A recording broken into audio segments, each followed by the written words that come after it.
There we go. Nice. All right. Well, let's get to it. And I've got my chat open on a different screen too. So if you just want to pop a question in there, you can. So let's, for those of you that don't know who I am, we'll get to that in a second. But let me kind of start by telling you a little bit of a story, and really kind of how Coach Catalyst was born, kind of how we're looking at the fulfillment process in our facilities. So this talk is called Scaling the One-on-One Coaching Process, How to Never Drop the Ball Again. And I want to tell you a little bit about a time when I dropped the ball. So 6-week challenges were a really big part of our business early on, where we would bring clients in. We had a promise of helping them lose 10 pounds in 6 weeks, and we were really good at it. But we weren't really good at it with everyone. And there was one scenario where I was in our assessment room, and you guys might know this thing that's on the screen. It's called an in-body. It's what we use at our facility to measure body fat percentage, weight, pounds of fat, muscle mass, that kind of stuff. And so I had a client that was doing her way out. So it was the end of a challenge. And she got on the in-body, was excited. She'd been really consistent with her workouts. And there was like a look of horror when she started to see all the numbers, because she had actually gained weight during those 6 weeks, kind of the opposite of what we had promised during the 6-week challenge. And as a coach, I felt absolutely terrible, because my promise as a coach was to help that person lose 10 pounds. And I felt like I didn't fulfill on my end of the promise. You could say that, hey, maybe the client didn't do what they were supposed to do, yada, yada, yada. But from what I could see, the client was doing what they needed to do. They were showing up for their workouts. And that's really the only measurable I had at the time. We gave them all the nutrition information. We gave them the recipes. We gave them the meal plans or the meal suggestions. We gave them the education, but it was really just kind of like, here's the information, and I hope that you execute on it. Right. And for a lot of people, that just wasn't good enough. And so we felt like we were doing well with the challenges, but we wanted to do better. And so that is what ultimately formed one of our companies called Coach Catalyst. That was one of the leading, that was one of the leading scenarios that we need to do this, because we need better insight into how our clients are doing on a day-to-day basis, rather than waiting for client recall or just hoping that they get it right. We need technology, because we can't scale this with humans. We don't have that kind of staff. And we tried to scale it in other ways, like giving out pieces of paper that they would take home and hang on their fridge and mark off their habits and that kind of stuff and bring it back. But it just wasn't a scalable process. We needed something more. And if there was something on the market at the time, we would have purchased it. But there wasn't. So we set out to build it. And that's the company called Coach Catalyst. But before that, I've grown up in the coaching industry, played professional sports for a while, and PN level 2, CSCS. And so I'm a coach at heart, and kind of my home base is what's called functional fitness. It's since grown into 4 different units. And then out of functional fitness grew Coach Catalyst, mainly because we had a need that we needed to solve in our own business. And then we found out that, hey, there's a bunch of other coaches that want to do it as well. And we decided to really approach this situation a little bit different than maybe some of the other kind of technology solutions on the market. So here's some pictures of our facility. It's a little bit different now. These are some outdated pictures, but we do now primarily semi-private small group training. We don't do a lot of the large group stuff anymore. We've kind of evolved out of that, and we're actually moving more towards like a small group model, which if we have some time at the end, we could talk about a little bit as well. So that's our flagship home facility. And then Coach Catalyst, we have the pleasure of serving over 15,000 coaches and over 500,000 clients that are kind of using the application underneath coaches. So we've been able to see a lot of like what works, what doesn't work, and really help other coaches do more of what works, right? Because I think we're all in this to help people be successful with their health, their nutrition, their fitness, their stress management, their lifestyle, and what we want to do is help share those best practices. So a lot of what this talk is about is a lot of those best practices and what we're seeing. So this whole talk is about scaling. So even if you're not ever interested in scaling, I think it's a really good thing to think about, because if you build things in a way that's scalable, it's going to make it easier right now because it's going to force you to build it into a system rather than haphazardly doing things like I've done for many, many years when I was just getting started in the coaching industry before I started to develop any sort of system. And it was all reliant on me. I could never bring anyone else on because it was all in my head. And so when we're thinking about scaling, when we're thinking about coaching, we've really kind of looked at what are the three aspects of coaching that we need to look at. And the first one is accountability. The second one is connection. And the third one is education. So these are the three things that when we're thinking about scaling are the things that we need to optimize. This is really what great coaching is, right? If you think about all the great coaches that you've had in your history, right? Great coaches know how to educate. They know how to tell you what to do, why you're doing it, how to do it. And they make sure that you know and understand the process, right? So that's the education. Then a great coach develops connection with you. They build trust. They find ways to connect with you as a person. And that helps you do better with the process because you ultimately trust them more. You like your coach, you trust them, you're going to do what they say. And then finally, great coaches have difficult conversations and they hold you accountable to what you want to accomplish. And if they find out maybe you're not moving in the direction that you want to go, they help you figure out if that actually is the direction that you want to go. So accountability is built into every great coaching process. So we've made it ACE, makes it easy to remember. ACE, accountability, connection, and education.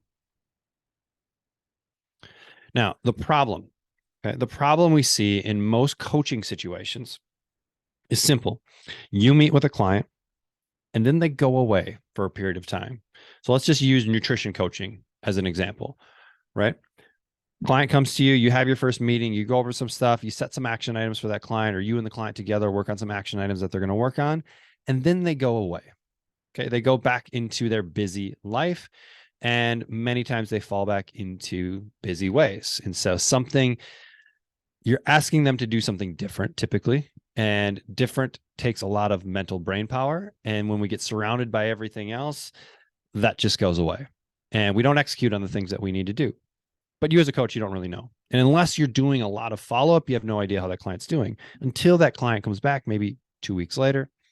And they're like, hey, you know what, Trevor, when I left, the kids didn't sleep, the dog threw up on the carpet, X, Y, and Z. You know, that thing we talked about with water, like I just didn't get it in. There was just so much going on. It felt like too much of a task. And so I was just going to wait till we met again to meet with you. And then I could tell you about it. And then we could maybe try something different. Right. Well, we just wasted 2 weeks of time. Like, what if as a coach, I knew that you were struggling on day 2, right? We could start to have a conversation about, hey, based upon your current situation, what can you do right now? Right. And help that client make tiny baby steps moving in the right direction. And so rather than playing this, hey, let's work on this thing. Oh, I didn't do it. Come back. We start over. And we just keep starting over. Kind of that perpetual Monday thing. Right. And so really, that's what we were trying to solve with Coach Catalyst is how do I get insight into my clients every single day? Right. How do I know how Mary's doing so that I can either congratulate her for kicking butt and doing awesome, or how can I help her be more successful, help adjust the plan, help her overcome barriers? Because that's ultimately what coaching is, right? And so the goal is to utilize technology as the bridge so that you know exactly how every single one of your clients is doing on a day-to-day basis. So this whole talk is around scaling, right? How do we scale things? So we're going to go through this ACE model: accountability, connection, and education. We're going to go through it backwards. We're going to start with education. And we're just going to talk about how we scale this, or what we should be thinking about when we start to scale it. So when we think about education as mapping the journey for your client. And ultimately, if you look up the definition of coach, right? A coach is to get someone from one place to another, right? It's a vehicle. And so when we're taking a client from one place to another, there's a journey that client goes on. We call it the client journey. And so your education should really map out that client journey. A lot of great coaches do this intuitively, especially if you're meeting someone in person. You're naturally kind of giving them the next step in the journey. When we move into the online space, And when we move into working with more clients, having a systemized manner of being able to do this just makes life a whole lot easier. So we've got a bunch of key points here on scaling education. The first one is a single point of contact. So where I see a lot of coaches go wrong is they have a bunch of different points of contact with their client. They might be communicating with them through WhatsApp or Messenger. They might be sending them Google Drive links to be able to read lessons or articles. They might be dropping links to articles. They might have them log into like a learning management software like a Kajabi or something like that to watch videos. And there's all of these points of contact with this client. And as you can probably guess, most people just don't end up doing anything because there's so many things to remember. So when we think about scaling, we think about how do we create a single point of contact to make it so simple for the client to get what we're trying to give the client, right? So that's where a single point of contact comes in. The second piece in scaling education is looking at media in a different way. So most people think about media as in text-based. And so I want to encourage you to think about media more in like a video base and even a combination of different things, because we all know clients learn through different mediums. Some people are great by reading things. Some people want to listen to things. Some people want to watch things. Some people need to do it themselves in order for them to get it. And so providing education in lots of different mediums makes it more of a scalable process and allows you to connect with more people. And that doesn't necessarily always mean like creating all these different things. It could be you shooting a video and having it transcribed, right? So now we have the video aspect and the audio aspect, and then we have the written aspect. Now we add in some images and things like that, and that starts to create a really cool process. And we also want to keep it short. So think about how people are learning right now, right? Think about TikTok, think about YouTube Shorts, think about Facebook Reels and IG Reels, right? People are consuming information in 2 to 3 minutes at a pop. And so we need to start adjusting how people are consuming stuff if we want them to consistently consume. So what we've seen with coaches is the best coaches are now starting to create short content, but they're doing it more frequently, which has side benefits. Because clients consume it more, and the more they consume it, the more they get connected to you as a coach. And so if you're creating videos for your clients, they're going to be very connected to you, even if you never ultimately meet them in person. The next thing when we scale education is we really want to think about programs, okay, not just randomness. And so this really comes down to understanding who your clients are and the people that you serve, and how are you going to best get them to the result that they want, right? So starting to create a program around that, where a program is really just a repeatable process, right? If I have two clients that both need to lose 10 pounds and they have very similar backgrounds, very similar environments, they probably don't need each a special program. We can probably just tweak the program to fit them a little bit better. And so having a very systemized program, some may call it like a signature program, that allows you to be able to scale, allows you to reach more people, and ultimately change more lives. And then from those programs, we also want to have templates. And this is actually in the workout world where I see this the most frequently. Is a lot of coaches will start with just like a blank Excel spreadsheet or just a blank page to write a workout for a client. My guess is you've written a workout for this client. Or my guess is for this client, you've already written a workout that would work really well for them to someone else in the past. And maybe you just need to tweak it a little bit because they've got a shoulder issue, or they've got a balance issue, or they've got a hip issue, or they've got a knee replacement, or whatever it might be. But most clients, we don't need to start from scratch. And so having templates in place from a programming fitness standpoint allows you to then quickly kick out a bunch of programs and, again, ultimately scale, help more people, change more lives. And so developing out those templates that you can work off templates rather than having to work from a scratch sheet of paper each time. And then from that, we want to start putting in automations. So if we're running a program, it should be automated. So the client gets this on this day, this on this day, this on this day, this on this day, right? If we're doing workouts, we can have those automated, that on Wednesday, the right workout's going to show up. On Friday, the right workout is going to show up. And so we don't have to remember to do things, right? If we have to rely on our brain to do all of this stuff, like that is not a scalable operation. You can do it with maybe one or two people, but Can you do it with 5? Can you do it with 10? Can you do it with 15? And when we really say scale doesn't necessarily mean hundreds, right? It means tens, right?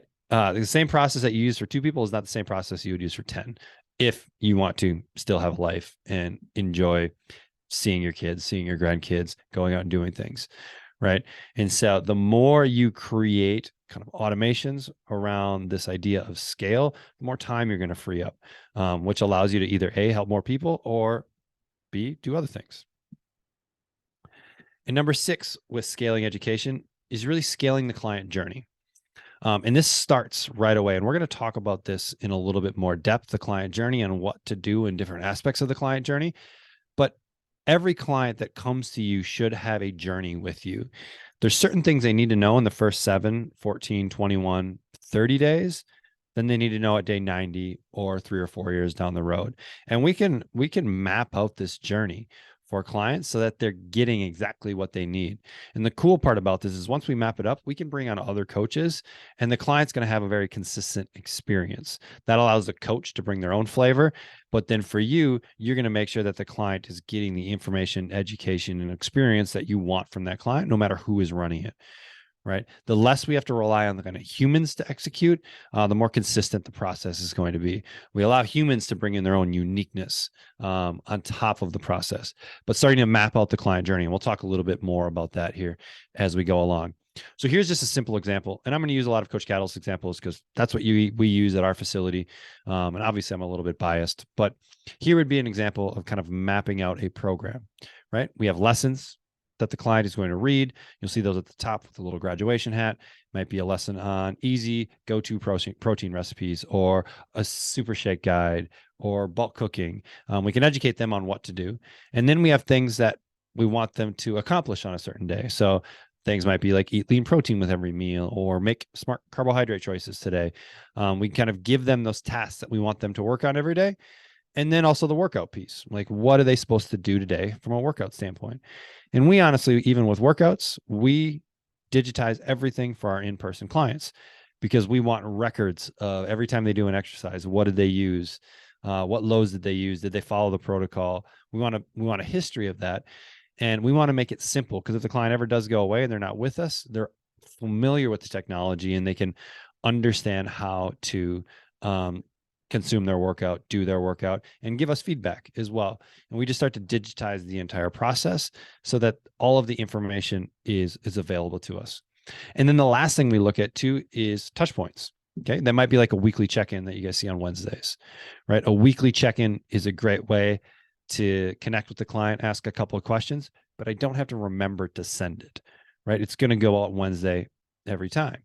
And if I want to make some tweaks to it, I can, but I don't have to remember to kind of make those tweaks. So let's take a look at the client journey. And this is kind of how the client journey makes sense in my head is in three distinct phases we're all very familiar with, especially if you're married. So we've got our hanging out phase, we've got our dating phase, and then we've got our marriage phase. Just like in any sort of relationship, each phase has different demands, right? And so we need to treat each phase a little bit differently, and we need to understand everything that's involved with each phase. So let's go through them. So phase 1, hanging out. So what I consider the hanging out phase with the client is day 0 to day 7. And day 0 is the day they give you their credit card or cash or any sort of payment. Okay, that's day 0. From then on, they are your client, and we've got 7 days to really wow this client. So I call this the hanging out phase. And some characteristics of this phase is the client is excited. They're excited because they're starting something new. They bought into the promise, but they're also nervous. Okay. They're very nervous about, I've maybe done this before and it didn't work for me. I've tried other coaches and they didn't work for me. What if it doesn't work for me? Like there's all these things about how things are going to go wrong, right? We're dealing with humans. And so naturally in their brain, they're going to come up with why it's not going to work. And so it's really, really important for us as coaches in these first 7 days to do 3 things. So the first one is what we call bringing roses, right? On a date, or if we're hanging out with somebody, when we bring roses right away, right? It's an act, right? It's an act that we do that helps show that we're serious, we're excited to be here, and that we care about the other person. So in your businesses, I want to think about how you can bring roses in the first 7 days. Maybe it's a new client sign-on gift. Maybe it's a handwritten note that they get after they've signed up with you. Maybe it's just a personalized video that you're like, hey, Trevor, I'm really excited to start working with you. I know we're going to accomplish a lot together. You actually really remind me of my client Jim, who lost 20 pounds over the course of 3 months. You guys were in very similar situations together. And so I'll definitely introduce you to him the next time you guys are in the facility together, because I think you guys would really get along, right? Doing something personal for them. Bring the roses early on. The client's excited. They're also nervous. So we want to try and calm those nerves a little bit. The second one that I see a lot of coaches make a mistake on is not setting expectations. So what are the expectations? What are the ground rules of this relationship that we're going to have together? Right? Because a client, if we don't set the expectations, will set their own expectations, right? And the fastest way to frustration is not living up to expectations, right? And so we need to set the expectations. We need to set the ground rules, or else the client is going to bring their own ground rules in from other people and other coaches that they maybe dealt with in the past. The most common one here is around how quickly someone is going to get back to them, right? A lot of us think that, hey, if I have a customer service type issue, I want to get a response right now, right? And most companies don't set any expectations. So the customer's like, I should just get a response right now. Or maybe they've worked with a coach in the past that just had their cell phone on them all the time and responded because they only had 2 clients. They responded at all times. And so setting the expectations of like, hey, here's how we handle like messaging, inquiries, that kind of stuff. We're going to get back to you within 24 hours.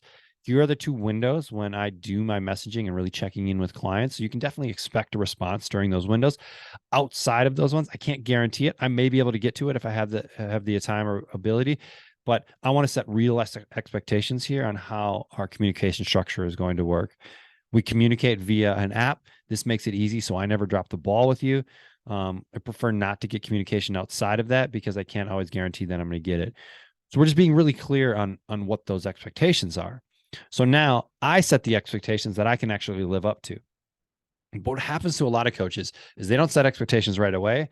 And when a relationship is new, especially with a new client, and maybe you only have a few clients, you are doing everything you can for that client. They're texting you on Friday night when they're out to dinner and like, what should they eat? And you're texting them back, and you start setting these expectations just naturally because of how you are behaving, because of how you're connecting with this person. And so those then become the norm. Right. And so if we can be very upfront first with yourself, you have to figure out, hey, what are the expectations that I had to have with my clients so that I can never drop the ball? What can I get right 100% of the time? Because it's better to under deliver. Right. Or sorry, it's not better to under deliver. It's better to set expectations and then over deliver rather than setting really high expectations and not being able to live up and under deliver. Right. So we'd rather delight and surprise our clients rather than disappointing our clients. And that's all 100% based on the expectations, right? And so think about that in this hanging out phase. Set the expectations. Very, very clear what the ground rules are. If they're coming to sessions, hey, I want you to come 10 minutes early, or I want you to be right at this time. Set those out there so the client is very aware of them, and tell them why they're one of your kind of expectations. And then the third one is removing doubt. So everyone's going to doubt that this isn't going to work for them, right? If they've tried stuff in the past, like, why is this going to be different? Right. And so we need to remove that doubt. And the best way to remove doubt is with client success stories.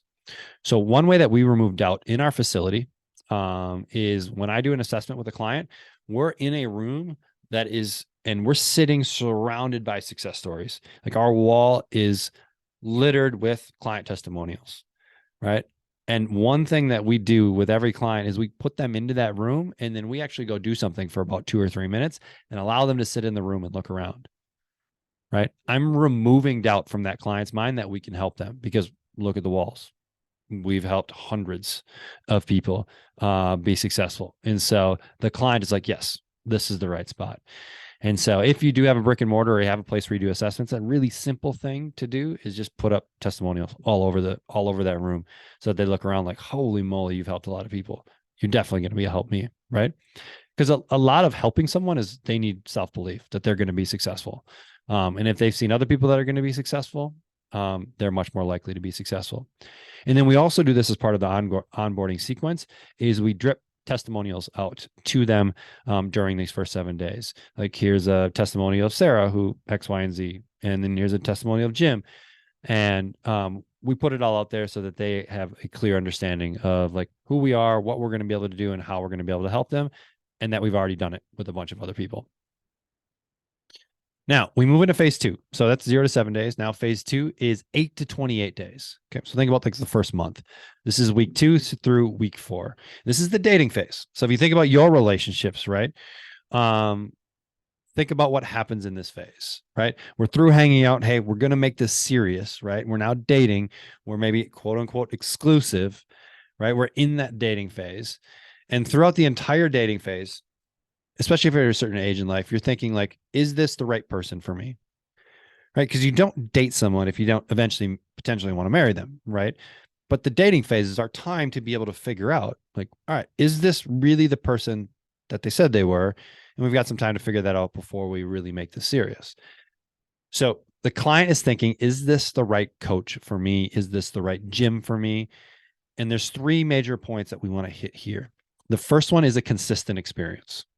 Okay, we want that client to have a consistent experience. And some things that we do at our facility to help promote a consistent experience is when a client walks through the door, our goal is within 10 seconds to say hi and their name.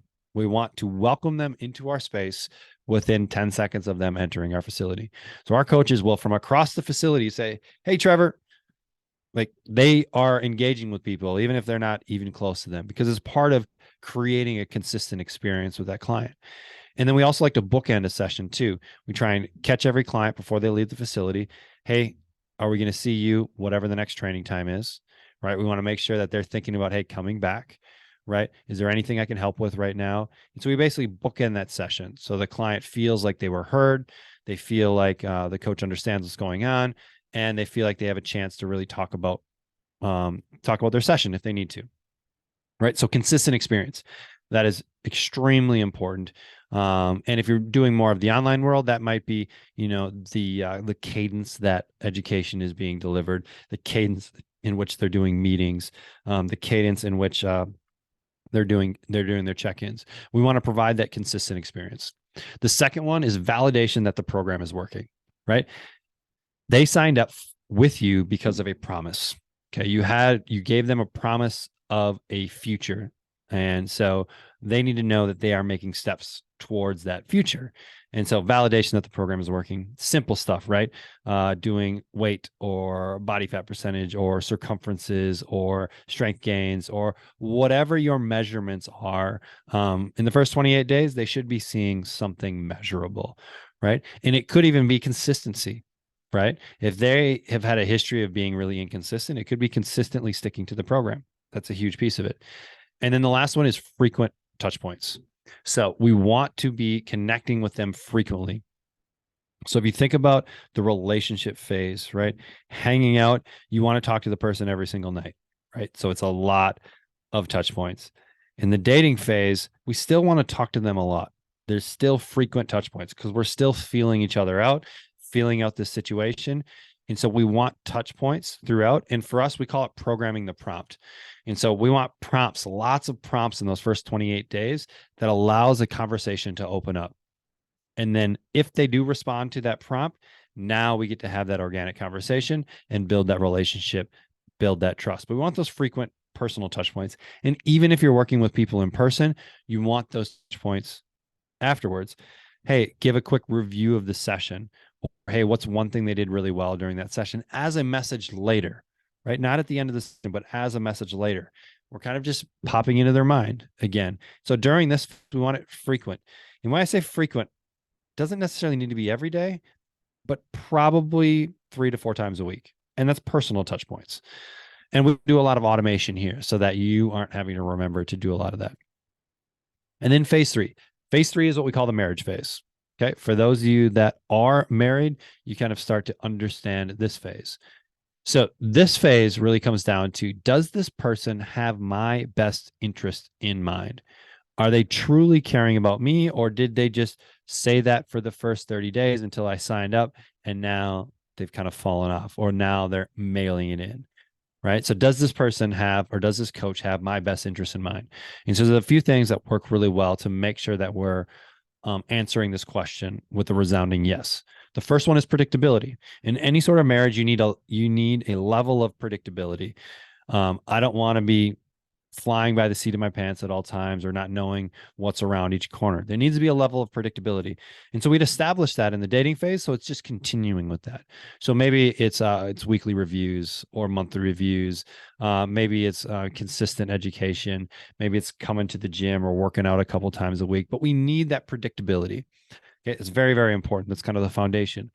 But on top of that predictability, we also need some novelty. And novelty, I found to be the best, is just like surprise gifts and surprise messages. Those are two really cool ways to do novelty that don't cost a lot of money, but have a profound impact. So a gift might be the client told you about a new movie that they want to see. So you go buy them a movie ticket that they can have, and they can go see the movie whenever they want. Right. That goes a long ways, but it's novel, it's new, it's different. And so finding ways to give a gift is a great way. And then an easy, free way is just to communicate in a different cadence than what you've normally been communicating. And the best way I found this is to go outside of the actual training and talk about stuff that's in their life. The example I give a lot is Timmy's soccer game. Now your client comes to you and is like, "Hey, Timmy's got a big soccer game on Thursday. They're playing for the conference championship. Um, I'm super nervous for him, but they're going to do great. They have a great team." Now you, as a coach, would schedule a message to go out at 7 p.m. on Thursday night, and you're like, "Hey, how did Timmy's soccer game go?" Right? That's gonna provide such a profound impact on that client that, hey, you remembered that Timmy had a soccer game on Thursday and you're asking about it. Right? The best coaches just do this stuff naturally. But what happens is we forget about it. And if I would have had to remember to send that message Thursday night, I would have got busy. The dog threw up on the carpet and I would have never got it done. Right. But I scheduled it in advance. So now I scheduled it in advance. It went out to that client. And now that client feels on top of the world because their coach acknowledges stuff that's going on in their life. That's how you create clients for life. Right. And then the last thing with the marriage phase is 90-day reviews. Okay. The best couples, the best marriages, they're constantly evolving, but they're coming together to figure out, like, are we on the right path? Are we raising our kids in the way that we want to? Is our marriage moving in the direction that we want it to go? Are our personal lives moving in the direction? They review what's going on. And so with your clients doing 90-day reviews, hey, we're 90 days into the year, first quarter of the year. You originally said you wanted to accomplish X. It looks like you're moving in that direction. Is that still the direction you want to move in, or do we need to shift and go somewhere else? Or is this going to be a really busy phase of your life, or maybe we need to remove those expectations and just focus on being consistent and showing up? And so doing those 90-day reviews allows you to really connect with your clients on a one-to-one basis and figure out what's the next steps that you need to take. And then if you do have a gym or other coaches that are working with you or other services that you might offer, that is a great opportunity to move them into other services. Maybe they're in a group training format and they would do better in a one-on-one or in a semi-private model. That's a great time to be able to suggest that, hey, would you like to try? You've been really talking about getting stronger with your squats. Our group model isn't really going to allow you to take the next steps there, but we do have this semi-private training that I think we'd really be able to start to do some barbell exercises and other things that would really improve this exercise. Would that be something you'd be interested in just trying for 30 days and see if you like it?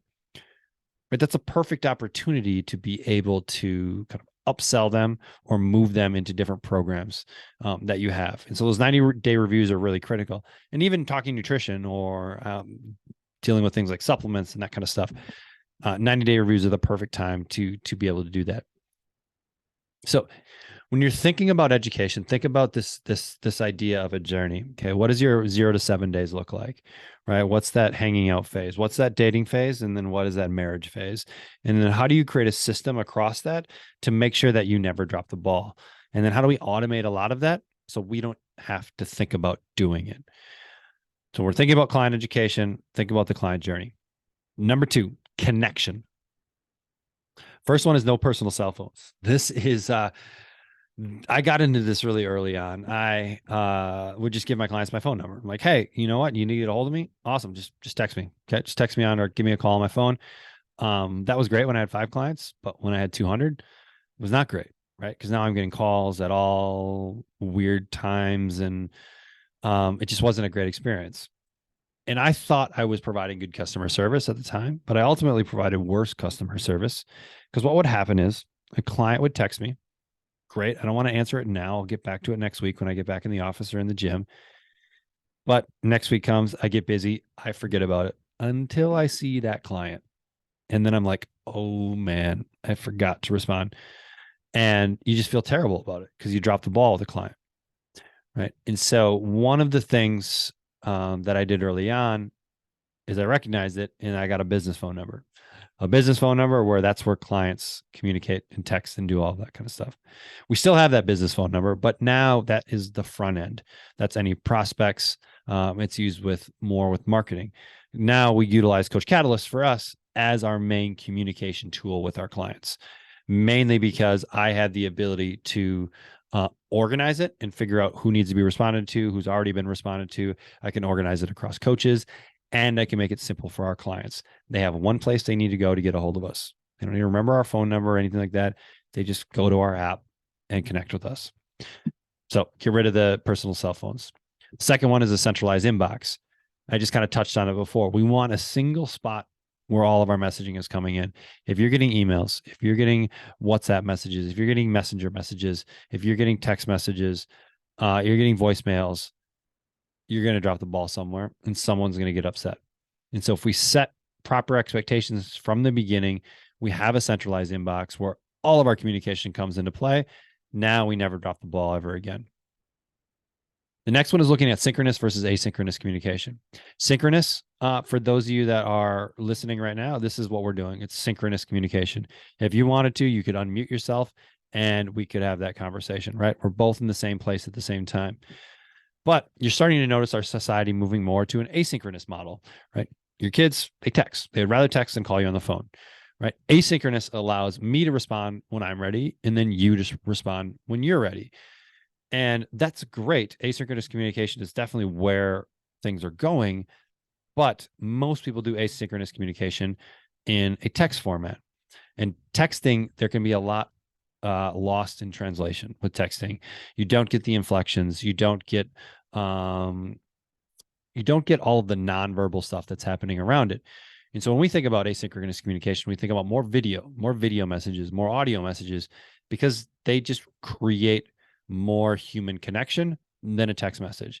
Yeah, I think we still need some synchronous stuff. I think like group meetings, I think meeting one-on-one, whether it's over Zoom or in person, are really important.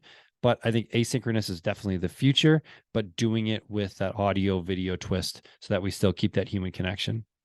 And the next one is automating the prompt. And I talked about this a little bit earlier on our client journey. How do we automate the prompts? Right? That's how we scale connection is we automate that initial reach out so that the client responds back, and then we can start having that conversation. The fifth one is starting to build community. The secret sauce to really building a strong gym is once the clients are more connected to each other than they are to the coaches, you have won. Because they are not going anywhere because they want to see their friends every time they show up. It's one of the reasons I really, really like semi-private or small group training, because people develop really strong connections and they love showing up for each other as much as they love showing up for the coach and for themselves. And so when you can build community in different ways, that's really how you start to scale this connection. And then the last one, I believe, is all in one place. Again, if we ask a client to go to 5, 10 different places, they're not going to go anywhere. And so we need to consolidate down into a single place. So here's some just quick examples of what it could look like using some multimedia, using GIFs, using videos along with images, and having a centralized inbox. I think GIFs are great. I think it's a great way to communicate what you're trying to say, video, audio. But again, centralized inbox where everything is that you can then mark things as done or not done, and then also have a mobile component to it. The majority of people are consuming content and information from their phones, and so we want to make sure that it's mobile friendly. The last piece, and probably the most important piece, and the reason, honestly, why a lot of people come to us as coaches is accountability. They know what to do, probably even know how to do it, but they need someone to help them execute it on a regular basis. And our goal as coaches, right, is to turn that extrinsic motivation into more intrinsic motivation where they feel responsible for creating their own results. And that's where accountability comes into play. So this is really how the great coaches scale accountability. The first thing is they define most important tasks. That is really your job as a coach, right? All of the information your clients need to be successful is out there for free on the internet, YouTube, right? It's all there. And so your value as a coach comes into, hey, all of this information is out there, but this is what you should do right now, right? Most important task. This is what you should do right now. And then once you're done with that, then you need to do this. And then you need to do this. That's what great coaches do. And then the best coaches, they help the client come to the realization on their own, right? They understand what the first task is for them to do. And then they help through a series of questioning the client to come up with it themselves, right? But that takes a lot of time, a lot of repetition. But we call it most important tasks. That's what we do. That's how we scale accountability. The next thing on any sort of scale is making it easy, right? It needs to be easy for the client to execute the accountability.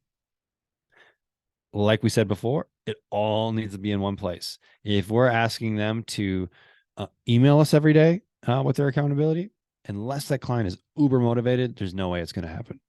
So keeping it all in one place, make sure that every part of the process is streamlined.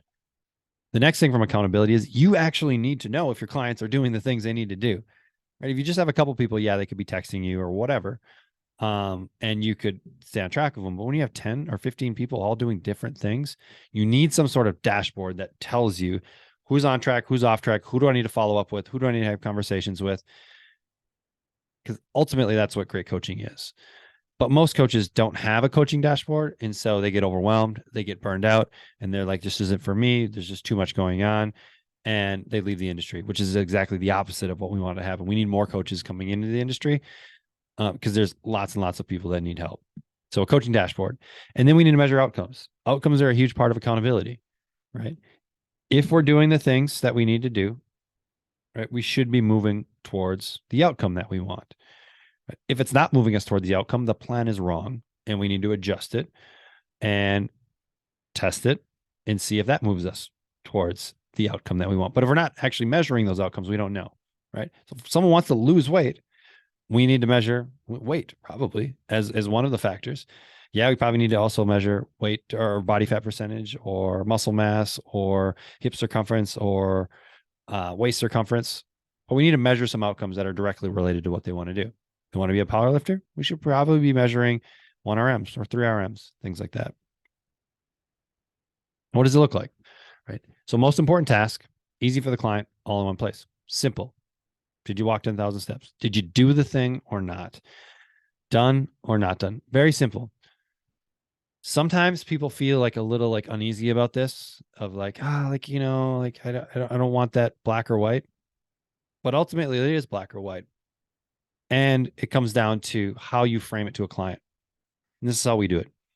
When I meet with a client or I have them track things, I tell them flat out, I do not care if you mark something as done or if you mark something as not done. Doesn't matter to me. I don't care. What I care about is the act of checking in. Did you do it or didn't you do it? I'm indifferent. Because if you're not doing it, cool, that's fine. That's information that we need in order to help you be successful. If you're not doing it, there's something wrong with the process. We maybe need to fix the environment. Maybe it's too challenging.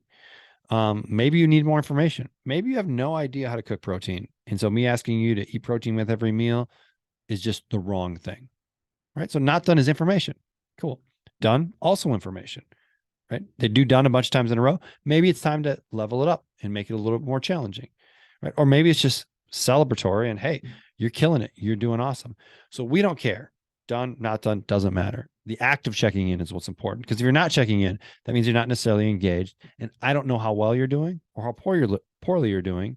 I shouldn't even say well or poorly. I don't know how you're doing because it's not good or bad. And then I can't help you, right? So we need to make it simple. If we're asking a client to track 50 things, the likelihood of them just tracking is going to be really low. And then they don't track. And then it doesn't matter how great the thing is that we're using. If they're not actually using it, it doesn't matter. And then here would be like a coaching dashboard. I should be able to look at my clients. Who's on track? Who's off track? Who's getting their workouts in? Who's not getting their workouts in? Who's killing their actions? Who's not killing their actions? And who do I need to have those coaching conversations with? Right? Technology does not solve coaching. Technology just augments coaching. It helps you become what we call at Coach Catalyst a super coach because it allows you the insight and the knowledge to know how every client is doing. And then you can use your coaching superpowers to help them be successful, give them that next step, help them shine some light on the path. You can help them overcome obstacles. You can help them decide if they're on the right path and ultimately be their guide in this process. But if we don't know how they're doing on a regular basis, then it's hard for us to be a coach. And it's more frustrating for us to be a coach because we can't make those little minor tweaks as we're going along in the process. So this is what we use at Coach Catalyst, just a coaching dashboard. You could build something yourself in Google Drive if you really wanted to. But it's meant to be simple. Is the client on track right now or not? What do I need to do as a coach and who do I need to reach out to? And then like the last one we said, measuring outcomes, right? Measuring their outcomes over a period of time, something as simple as weight, right? We're just watching what's happening over time because that gives us insight into are they doing the right things? And then if we have the compliance metrics, are they doing the right things frequently enough? Because they might be doing the right things. They just might not be doing them frequently enough to be successful with it. So being able to measure that and show that, hey, you know what, you're 90% compliant with your things that we've been talking about, your tasks, your actions. Here's what's happening from a result standpoint, an outcome standpoint. The client can really start to connect those. Hey, you're only 60% compliant with things. Here's what's happening from an outcome standpoint. And so measuring outcomes, and it doesn't need to be weight. It can be whatever you want it to be. We should be measuring something. I think it's like Peter Drucker, one of the famous management consultants, like what gets measured gets managed. And so the things that we measure, those are the things that we're going to manage. So that is what we consider the most important aspects of coaching. What we see in the best coaches, they really focus on these three components. They have a system for accountability. They have a system for connection, communication, and then they have a system for education, whether it's the client journey, whether it's a program, a signature program that they use to create the results that they need to with their clients. And if you look at each of those at scale and think about, hey, if I was going to run this with 100 people, what does it look like? You're going to create a really cool system because you're probably doing a lot of this right now just naturally. But could I dump 20 clients on you right now and what would break? And then that will give you a good idea on, okay, I need to tighten up my system around communication. Cool. Maybe I need to stop using my personal cell phone number and find a different way to communicate with clients. Maybe I need to stop texting for communicate or for accountability and find a different kind of method for that. Maybe I do everything from a client education process right now when they show up and talk to me. And there's no consistency from it from one client to another. Maybe I need to start writing that stuff down or recording videos so that I can provide a little more consistent education process. So look at these three in your business and you can think about, hey, just start refining one and making it just a little bit better. Now, because Dan was so nice and mailed up for us, we want to make sure we do something kind of nice in return. And that QR code right there would get you started with a 14-day trial of Coach Catalyst. It's free. It's no credit card. And then also 90% off your first month. So all you need to do is scan the QR code and then click like start trial.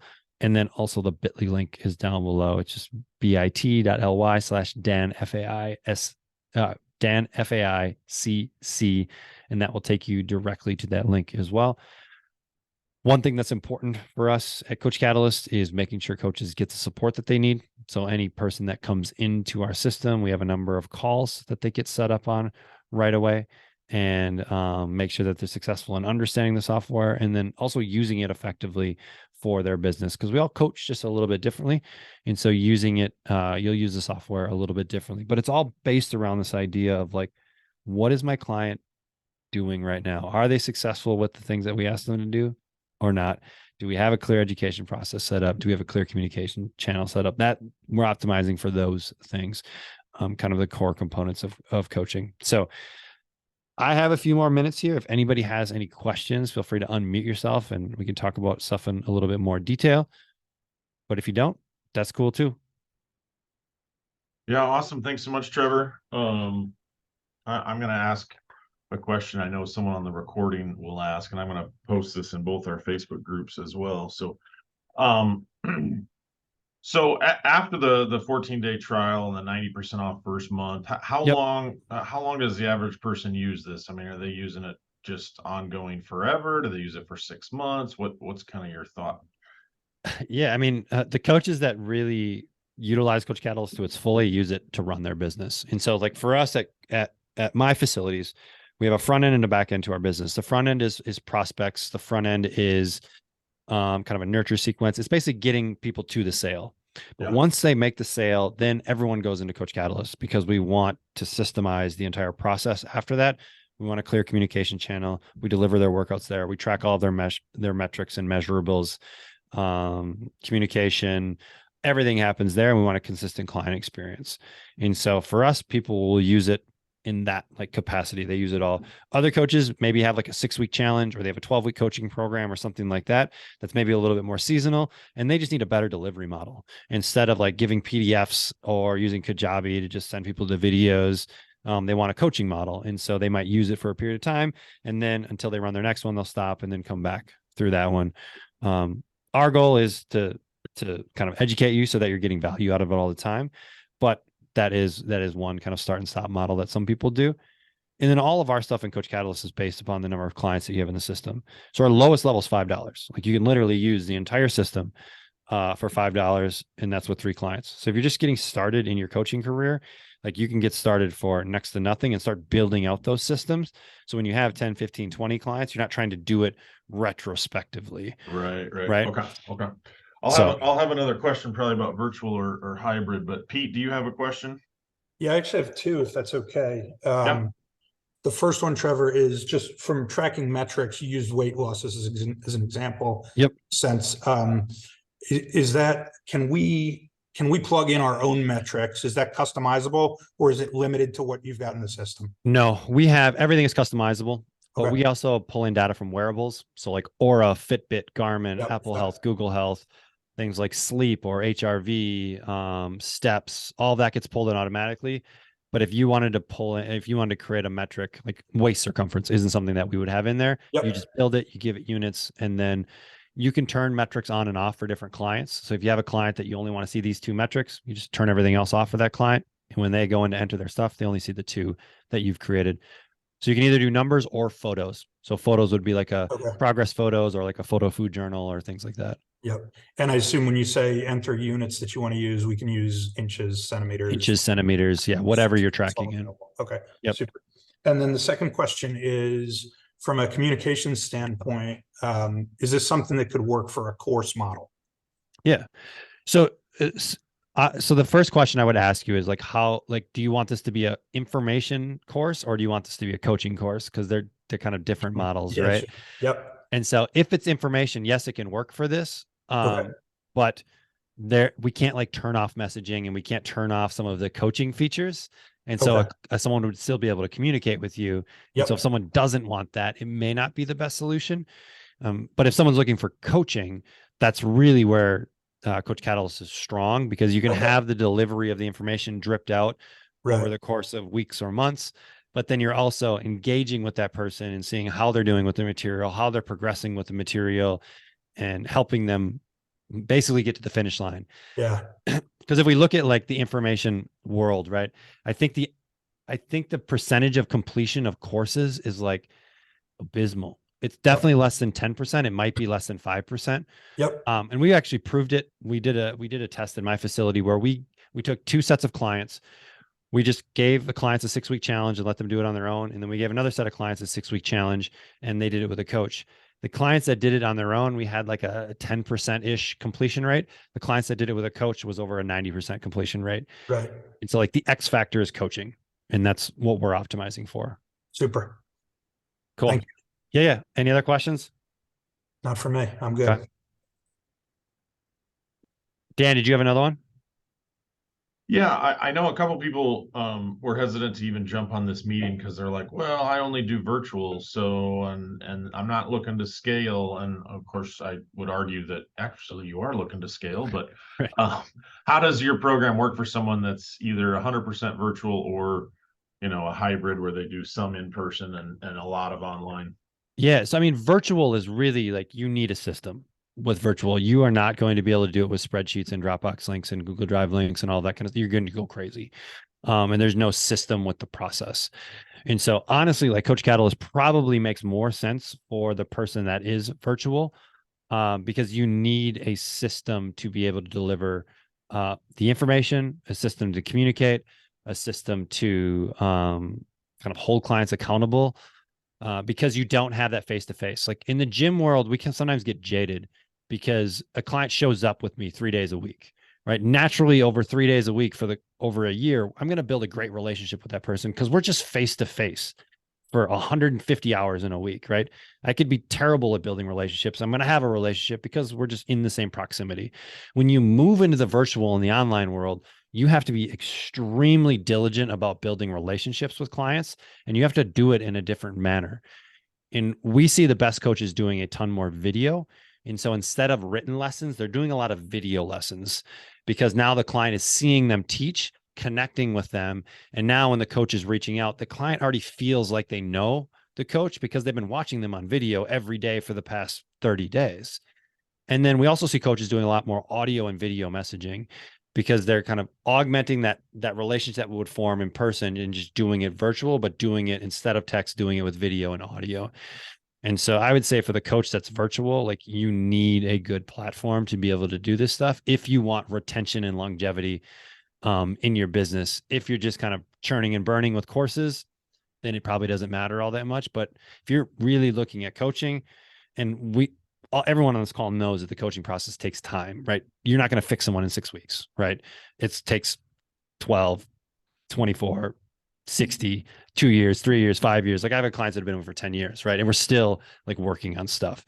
And so if you do want that longevity in your business, if you can figure out trust and figure out relationship building in a virtual world, and then throw community on top of that, and like that's kind of the secret sauce, but really challenging. Okay, Jackie Nasca put a great question in the chat. Is this mainly a communication program, texting and emailing, or does it allow you to host programs, so we don't, videos, handouts? We don't do like texting. So when I'm saying communicating, it's push notifications. So just like Facebook Messenger works on your phone, right? It's an app on your phone that gets a message through it. So there's a few benefits to that. One is we don't have to play by AT&T and Verizon and all their rules. We don't need to pay for every text message that goes out, which can get very expensive. The other one with that is they're changing a bunch of how all that's working. We're going to see a lot of changes in that world. You all have probably noticed a lot of spam that's coming through on our phones. And so on the back end, they're actually making it really, really hard to do marketing type stuff through that. And so it's just something to be aware of. Push notifications, we don't have to worry about it because a client essentially opts in when they download your app or they download the MyCoach app. So all of the communication happens via inside the app. And so Coach Catalyst was built to deliver coaching programs. So like a 12-week program with videos and handouts, we can build that out. So on day 1, they get this. On day 2, they get this. On day 3, they get this. On day 4, they get this. And so when you get a new client in, you just have to press play and give it to the client. And then the system delivers all of the curriculum rather than you having to like remember what to send out or doing email sequences where we hope that people open. It's just a much better delivery tool than kind of haphazardly throwing things together. So, yeah, absolutely. 100%. That's one of the things you and I have talked about over the last 6 months is having sort of an FAI library of exercises Right. and different things. So an FAI trainer could come in and literally build a workout program from all the different FAI library, videos we've got in there. Right. Just, I mean, hit the ground running. And that's when I was talking about templates. That's huge. And so having templates built out where you just got to go in and tweak the thing for that particular client rather than like, oh, I've just got a blank sheet of paper. What should I do first? What should I do second? What should I do third? We can use technology to basically shorten all of that unnecessary time, and then which allows you to scale because now you're freeing up time. Yeah, absolutely. All right. Cool. Anybody like else have a question that's on here live? All right, awesome. Well, Trevor, thanks so much for your time. Thanks for having me. I will post this recording in a couple places, and if people have questions there, I'll direct you to where you can comment on the Facebook group. So Cool. this is super helpful to help people automate their follow-up and their community. And I mean, I think it's critical because at the end of the day, people have so many options, and if they're feeling connected and taken care of, that's a huge factor. Hey, Jackie had a question. She raised her hand. Jackie, you wanna Jackie Nazca? Well, since I've never heard of your program, I don't know what to expect yet. I'll have to probably go in and check it out. But I currently have like a hosting program for my 12-week What do you use? signature program. It's called FitPro Connections. Okay. I find it extremely difficult to use. The app is it's not easy for me as a coach to use. And I can't always tell if anybody's texting. On the other end, it looks fine. Everything looks fine. Yeah. But like I haven't figured out how to use the funnels and stuff like that. Does yours help to like build funnels and build So we automations that I don't know how to do yet? From a program delivery standpoint or from a marketing standpoint? And from like building an email list, at getting clients from online, or even the ones that are in person, I guess, to scale that way, to build that direction. Does that make sense? So Coach Catalyst is meant as a fulfillment. So you coaching your clients, not necessarily getting new clients. We have a sister company called Catalyst Plus, which handles a lot of the front end marketing. So think like landing pages, like a phone number, widgets on your website, a way to collect leads, a way to nurture leads, emails, and all of that kind of stuff. That's called Catalyst Plus. And actually, Jackie, that's on this call, Bachmeyer, uses that service with us, but that handles more of the front end. So when I was talking about two parts to the system, we have our marketing front end, and then we have our client fulfillment kind of back end. We utilize Catalyst Plus for front end, and we use Coach Catalyst for the back end. It's all like client delivery, delivering your course, the information, coaching that client, measuring, all that kind of stuff. Does that make sense? Yeah, I think so. Cool. Thank you. Yeah, no problem. And feel free, like we're going to do some reach outs after this, like just shoot me an email. And if we need to jump on a call and talk about stuff, we're more than happy to help out however we can. That's great. Thanks. Appreciate it. Cool. All right. All right. Thanks everyone. Thanks, Trevor. See you later, guys. Have a great day. Afternoon. See ya.